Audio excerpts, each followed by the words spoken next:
Once upon a time, in the misty shroud of ancient history, there existed a Celtic festival known as Samhain, marking the end of the harvest season and the beginning of winter. This celebration, which began over 2,000 years ago, would lay the foundation for what we now know as Halloween. The Celts, who lived in what is now Ireland, the United Kingdom, and northern France, believed that on the night of October 31st, the boundary between the living and the dead blurred.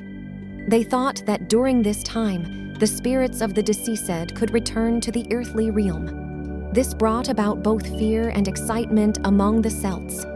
As the sun dipped below the horizon on Samhain, villagers would come together to light huge bonfires. They believed these fires would help guide the spirits of the deceased back to the afterlife and protect the living from malevolent spirits.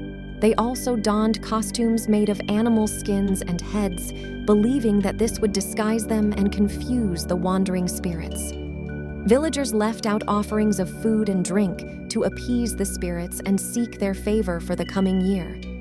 This ancient celebration became deeply ingrained in Celtic culture and lasted for centuries. However, in the early centuries AD, the Roman Empire conquered the Celtic territories, and their traditions began to blend with the Roman festival of Feralia, a day of commemorating the deceased. This fusion gave rise to a new, evolving celebration. By the 7th century, the Christian church was expanding its influence, and in an effort to replace pagan festivals with Christian ones, Pope Boniface IV declared November 1st as All Saints' Day, a day to honor saints and martyrs.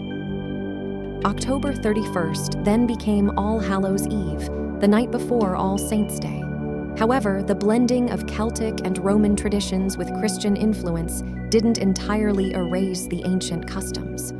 Over the centuries, the focus shifted from a religious celebration to a more secular one. The costumes and the belief in spirits remained, but the emphasis on honoring the saints and martyrs slowly faded. As Christianity spread, so did the customs associated with All Hallows' Eve. In the 9th century, All Souls' Day was added on November 2nd to honor the dead who were not saints. This 3-day celebration, known as Hallowtide, included prayers, parades, and the ringing of church bells. By the time the 16th century rolled around, Halloween had firmly established itself as a night of revelry. People in Scotland and Ireland would go guising, dressing up in costumes and going door to door, exchanging songs, poems, or jokes for food or coins. This practice bore striking resemblance to what we now call trick-or-treating. In the 19th century, Irish immigrants brought Halloween customs to the United States. Over time, these traditions melded with those of other immigrant groups, particularly the Scottish and English.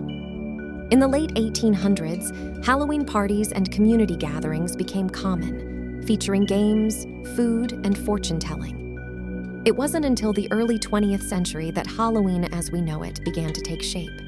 Costume parties, trick-or-treating, and haunted houses gained popularity. By the mid-20th century, Halloween had evolved into a holiday centered around costumes, candy, and spooky fun.